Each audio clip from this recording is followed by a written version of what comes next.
Hola, hola YouTube, j'espère que vous allez toutes et tous très bien aujourd'hui. Moi, ça va super bien. Vous m'avez tellement manqué, mes copines de YouTube. Je vous jure, ça fait une semaine que j'ai pas filmé. J'étais partie en vadrouille, en petite escapade parisienne. Et donc voilà, je suis revenue hier et ça s'est super bien passé. J'ai rencontré de super belles personnes. J'ai même rencontré une abonnée qui me suit sur YouTube. On a passé une magnifique après-midi. Elle m'a fait découvrir des super coins de Paris que je ne connaissais pas. Je lui fais de gros bisous si elle passe par là. C'est un amour, une femme en or vraiment.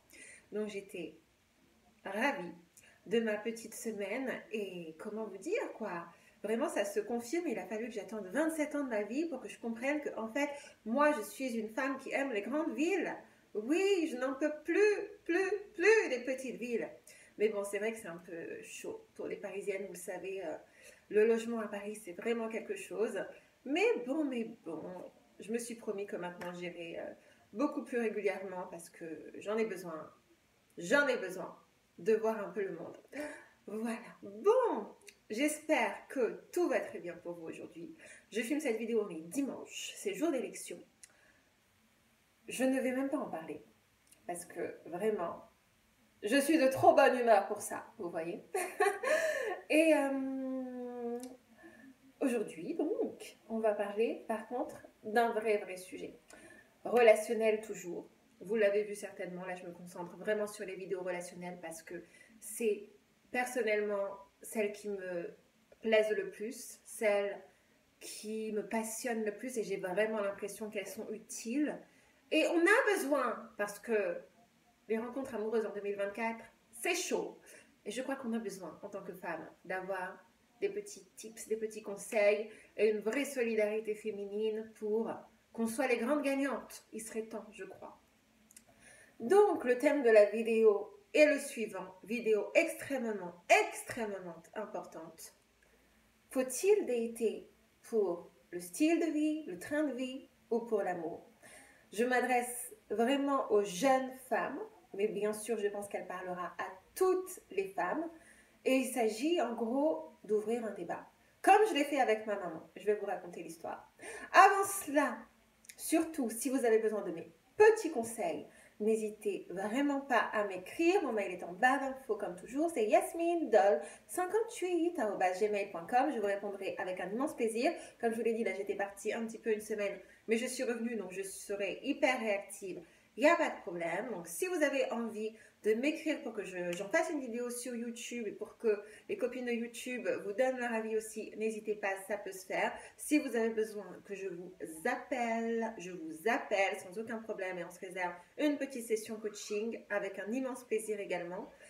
Et si vous avez envie de me faire un petit coucou aussi. Nous, on veut en tout cas des histoires croustillantes. Voilà, on veut des histoires croustillantes. Donc, si vous en avez, n'hésitez pas à m'écrire. Et comme cela, eh ben, ça permettra peut-être à d'autres femmes qui ont la même problématique que vous de se retrouver là-dedans et d'obtenir aussi des conseils. C'est vraiment le but de ma chaîne YouTube, que cela puisse venir en aide au plus grand nombre de femmes. Et pour cela, j'ai besoin de vous, que vous likez la vidéo si elle vous a plu, que vous vous abonnez à ma chaîne, que vous commentiez, etc. Tout ça, c'est très important. Ça permet à mon audience de grandir et au plus grand nombre de personnes de découvrir mon contenu. Ceci étant dit, les bonnes habitudes ayant été prises, nous pouvons donc commencer. Alors, donc, la semaine dernière, je parlais avec ma mère et je lui ai dit « Bon, maman, c'est comment là? On date pour le train de vie ou pour l'amour ?» Et elle m'a dit « Ah là là, ma fille, non là, tu t'adresses pas du tout à la bonne personne. Parce que moi, je suis trop honnête pour dater pour autre chose que l'amour. Et je vois bien qu'il y a des femmes qui le font, mais moi, j'en suis strictement incapable. » Et oui, parce que ma maman a été élevée à la mode ancienne école, où on disait aux femmes, il faut que vous soyez des femmes gentilles, il faut que vous soyez des femmes douces, il faut que vous soyez des femmes qui aient l'habilité, la capacité de vous sacrifier pour autrui, de faire passer votre famille avant vous-même, de faire passer les désirs de votre mari avant les vôtres. Et je sais très bien qu'il y a énormément de femmes qui ont été élevées dans cette configuration-là, que moi j'appelle propagande sexiste. Ouais, clairement. Oui, cette propagande sexiste qui a fait croire aux femmes pendant des siècles et des générations que leurs aspirations ne comptaient pas ou comptaient moins, que leurs désirs, que leurs ambitions, que leurs envies n'étaient pas légitimes, qu'elles n'avaient pas le droit de s'écouter et de vouloir le meilleur pour elles-mêmes. Autant vous dire, mes copines de YouTube, que ce temps est révolu. Surtout si vous m'écoutez. Ce temps est révolu. Oui, oui, il est over, il est parti par la fenêtre. Non, c'est fini, c'est fini. Et j'espère vraiment que les femmes de la nouvelle génération, ma génération, les générations qui arrivent, comprendront et comprennent ô combien ça n'est pas possible, ô combien ce récit-là a été fait pour emprisonner les femmes dans un carcan pour qu'elles ne puissent jamais demeurer épanouies dans leur vie et dans leur vie relationnelle en particulier. À la question, faut-il rencontrer quelqu'un pour l'amour qu'il nous apportera ou pour le style de vie, le train de vie? Je ne me positionnerai aucunement sur un plan moral ici. Je ne fais pas de morale. Et je ne juge pas les femmes qui ont fait tel ou tel choix. Comme je vous l'ai dit, il ne m'appartient pas de juger. Et sur cette chaîne, je serai toujours du côté des femmes, quelle que soit leur décision. Néanmoins, et je crois vraiment qu'il n'y a pas de bonne réponse à cette question. Et il n'y a pas de mauvaise réponse non plus.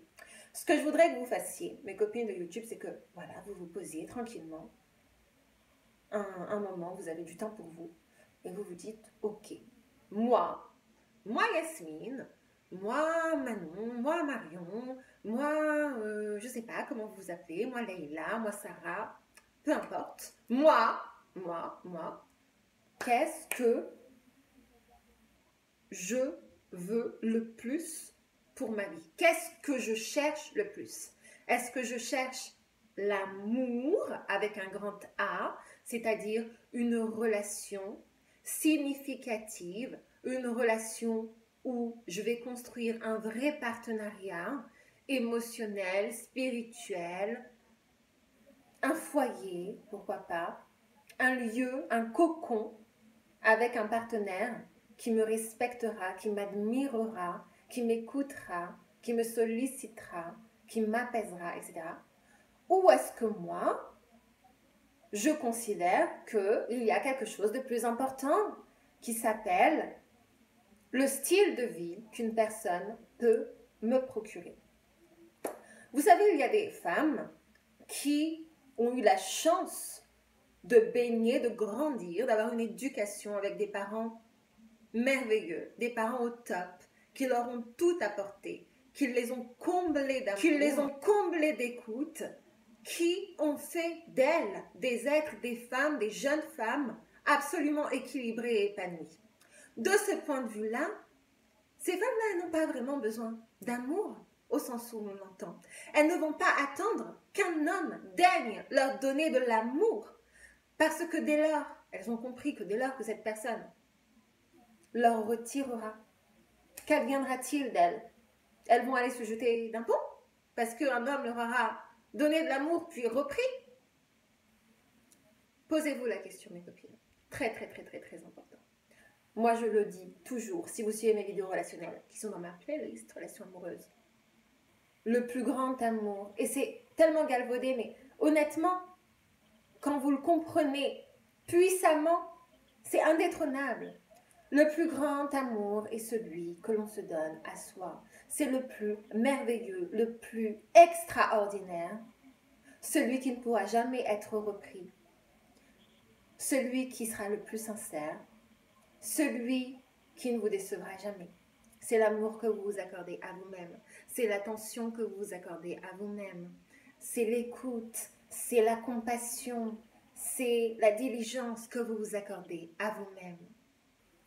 Partant de là, l'amour d'autrui, d'un inconnu, ne peut être qu'un supplément. Mais est-il suffisant pour vous rendre heureuse? C'est vraiment la question. De l'autre côté du prisme, il y a des femmes qui se disent « Ok, dans ces conditions, moi, vu que la vie est cool pour moi, que je n'ai pas de problème. Souvent on dit dépendance affective. Je pourrais faire une vidéo sur ce sujet parce que c'est intéressant. C'est aussi un terme qui est très galvaudé maintenant. Eh bien, je vais aller me concentrer sur autre chose. Parce que les hommes, aujourd'hui, ils sont un peu spéciaux. C'est compliqué d'avoir une relation fiable, une relation véritablement belle, une relation de qualité avec un homme. Alors, je vais la jouer stratégique. Et je vais aller me concentrer sur quel style de vie un homme peut-il m'accorder. Dans le sens, alors pas nécessairement financièrement, évidemment, financièrement, c'est-à-dire matériellement, qu'est-ce qu'il peut me donner que je n'aurais pas pu acquérir par moi-même. Même si, moi, si vous voulez mon avis, j'encouragerai toujours les femmes à être indépendantes, le plus indépendante possible financièrement. Mais il y a des femmes qui aspirent à avoir le train de vie d'une millionnaire. Peut-être qu'elles ne pourraient pas l'avoir par elles-mêmes. Alors elles se disent, bah, pourquoi pas, je vais essayer de rencontrer un homme qui, effectivement, a un patrimoine. Et ça n'est pas notre rôle de juger ces femmes. Jamais de la vie. Elles font un choix. Ce choix est salutaire, ce choix est respectable. Mais encore une fois, il n'y a pas de bonne réponse. C'est vous, mes copines, qu'est-ce que vous voulez pour votre vie? Est-ce que l'amour, vivre d'amour et d'eau fraîche, cela vous suffit? Ou pas? Mais dans tous les cas, parce que vous savez, moi j'ai un problème avec ce mot amour. Et je trouve que par exemple en anglais, on est beaucoup plus clair parce qu'on différencie deux choses. On différencie the lust et the love, qui n'est pas la même chose. Et je crois qu'il n'y a pas vraiment de corrélaire en français parce qu'on associe tout à l'amour. Imaginons demain, je rencontre quelqu'un, je suis sûre que ça vous est déjà arrivé. Oui, vous avez eu la plus grande connexion du monde. Vous avez plein de points communs, vous avez conversé pendant 5 heures d'affilée, c'était extraordinaire. Il vous a touché la main, il vous a effleuré l'épaule. Et oulala, vous avez ressenti un truc dans le ventre, une sensation étonnante. Et vous vous dites, waouh, qu'est-ce que c'est que ça?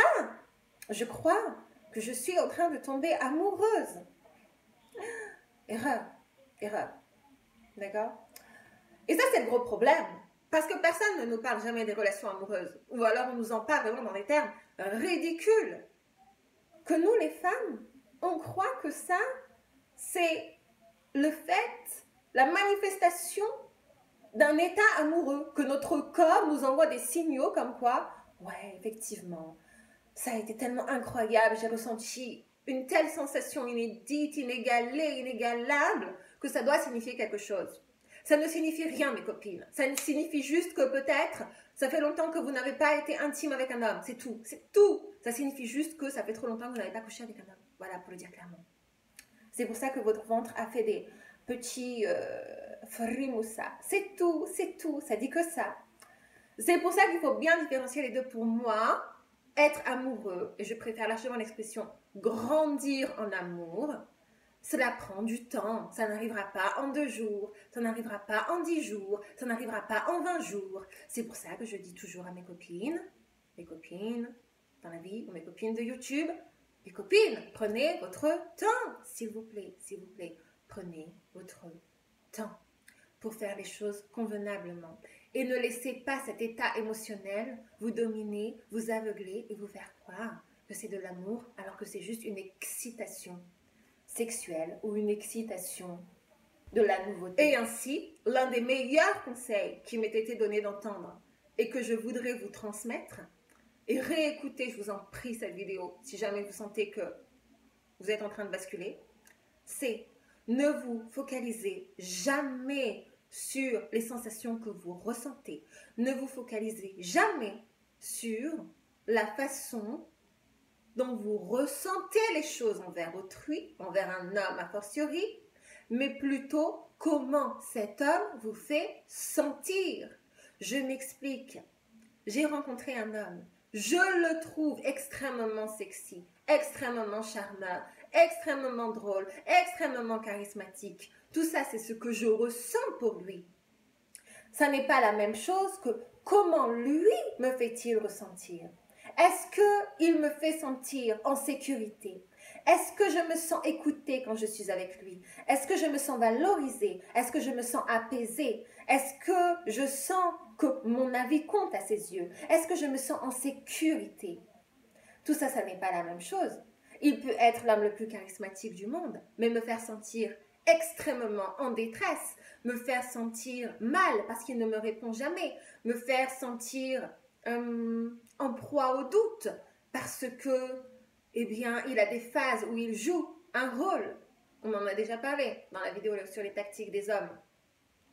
Le fait qu'il soit charismatique et très beau et mignon et souriant et blablabla, est-ce que vous voulez qu'il soit chef d'entreprise et qu'il fasse 1 million par an? Ça ne répond pas à la problématique de comment est-ce qu'il me fait sentir. S'il me fait sentir mal, tous les critères que j'ai évoqués sont inopérants. Inopérants. Donc ne confondez pas l'amour, le faux amour, avec le fait de bâtir une vraie relation significativement belle, qui prend du temps, qui ne peut pas se décréter sur la base d'une émotionnalité, sur la base d'une sensation, parce que quelqu'un vous a effleuré l'épaule et que vous avez eu des papillons dans le ventre. Tout ça, ça n'est pas de l'amour. Maintenant, quelle dose d'attirance il faut? Quelle dose de connexion il faut? Quelle dose d'alchimie? Ça, c'est à vous de le déterminer. Encore une fois, il n'y a pas de bonne et de mauvaise réponse. Tout ce que je peux vous dire, c'est que si vous êtes le genre de femme qui avait envie de s'aventurer dans le genre de relation où vous estimez que vous avez suffisamment d'amour pour vous-même et que finalement vous n'avez pas envie de plus que ça, mais que vous espérez autre chose d'une relation, je crois que l'écueil fondamental, et je l'ai déjà dit, serait de se mettre avec quelqu'un qui ne vous attire pas du tout. Je crois que c'est une porte ouverte au désastre. Parce que se mettre avec un homme, même s'il est gentil, attentionné et qu'il a des qualités, qu'il est généreux, qui ne vous attire pas le moins du monde, ça pourra être ok peut-être les premiers mois et ensuite vous allez vous accommoder d'une relation absolument pas satisfaisante pour vous. Parce que oui, le matériel ça compte, je sais ça compte, surtout quand vous avez dépassé 25 ans, hein, les copines de YouTube. Quand on a dépassé 25 ans, on est maligne, d'accord? Donc, on ne va pas prétendre, je sais, encore une fois, je suis de gauche. Mais vous avez vu le monde dans lequel on est? On est dans un monde ultra-capitaliste. Donc, on ne va pas faire semblant que ça n'existe pas. Donc, il faut être malin. Passer 25 ans, oui, ces choses-là comptent. La façon dont l'homme gère son argent, après, c'est à vous de voir. Est-ce que vous vous contentez du minimum ou est-ce que vous voulez le maximum? Encore une fois, pas de bonne réponse. C'est à vous de le déterminer pour vous. Mais il est évident que ces choses-là auront un impact pour votre relation.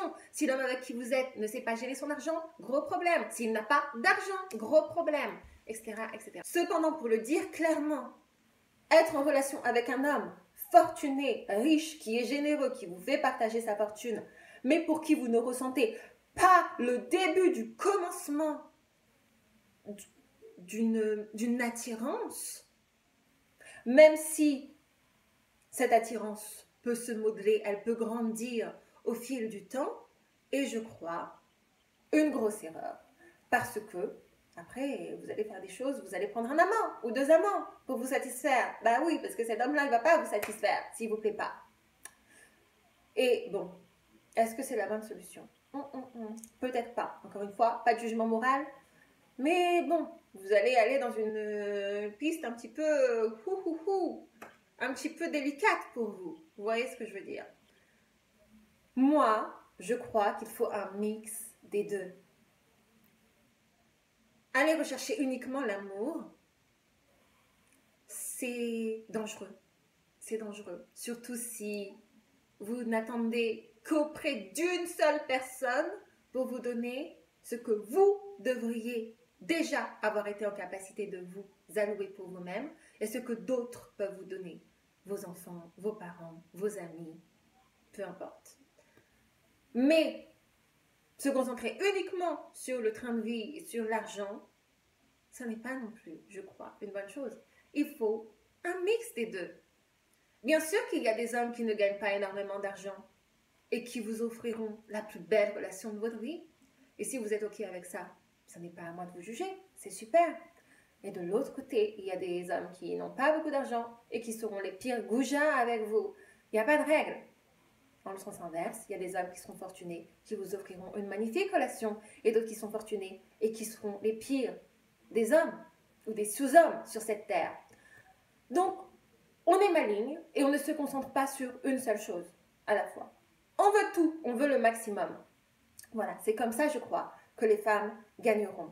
Donc, on n'est pas old school, comme l'éducation qu'a reçue ma maman, où on se dit que les femmes honnêtes seront récompensées tôt ou tard, parce que j'ai un scoop pour vous, mes copines. Ça n'arrive pas, d'accord? On vit dans un monde très dur. Les femmes les plus honnêtes ne sont pas toujours récompensées. Et pour certaines, elles finissent avec des hommes qui ne les respectent pas et des minables. Et ça n'est pas ça qu'on veut, d'accord? Donc, on arrête avec cette mentalité de « Non, moi je reste honnête, je reste loyale, je reste fidèle. » Non, on n'est pas fidèle et on n'est pas loyal avec des hommes qui ne le méritent pas. D'accord? On est stratège, on voit ce qui est le mieux pour nous. Et pour savoir ce qui est le mieux pour nous, vous savez c'est quoi la meilleure façon? Il n'y a pas 36 solutions. Il faut expérimenter, il faut dater. Vous savez, moi je suis une serial dateuse. Je ne devrais pas le dire sur YouTube, c'est pas grave. Je suis une serial dateuse parce que j'ai compris que c'était comme ça que j'allais connaître quel est mon type et ce à quoi j'aspire dans la vie. C'est-à-dire que moi, je veux connaître le plus possible de personnes pour que je sois en capacité de déterminer ce que je veux pour moi in fine. Et vous ne pouvez pas le faire si vous avez rencontré 2 garçons dans votre vie et si vous avez parlé à 2 garçons dans votre vie. C'est pas possible. Vous ne pourrez pas vous connaître pleinement de cette façon-là. Donc, il faut expérimenter. Est-ce que juste l'amour, ça vous suffit? Ben, quand vous êtes jeune, normalement, vous avez dû avoir des crushs. Est-ce que l'amour, ça vous a suffi? Oui ou non? Et après, vous devez aller expérimenter, voir un petit peu. Est-ce que quelqu'un qui vous donne un train de vie, c'est excitant pour vous, ça vous suffit ou pas? Oui ou non? Et en fonction des réponses, en fonction des expériences que vous avez eues, vous déterminez pour vous ce qui est le mieux. Voilà. Bon, c'est un débat. Je serais absolument ravie d'avoir votre opinion, d'avoir votre prisme sur le sujet. N'hésitez pas à commenter, ça me fait toujours très plaisir et comme ça permettra aux autres copines d'avoir différents points de vue. Encore une fois, pas de jugement moral. Moi, je pense qu'il n'y a pas de bonne réponse. Il y a simplement ce qu'on s'octroie pour soi-même. Je vous laisse là parce que j'ai un petit coaching dans 5 minutes qui m'attend. Si vous aussi vous avez envie de réserver votre coaching, envoyez-moi un mail, pas de problème. Si vous avez vos petites histoires croustillantes, que ça ne vous dérange pas de les partager, bien sûr en anonyme sur YouTube, écrivez-moi votre histoire et comme ça j'en ferai une vidéo avec grand plaisir. Si vous avez des thèmes que vous souhaitez que j'aborde, n'hésitez pas à me le dire. Et je vous remercie infiniment d'être resté jusqu'au bout. En attendant une prochaine vidéo, je vous fais d'énormes bisous et surtout prenez bien soin de vous. Bye!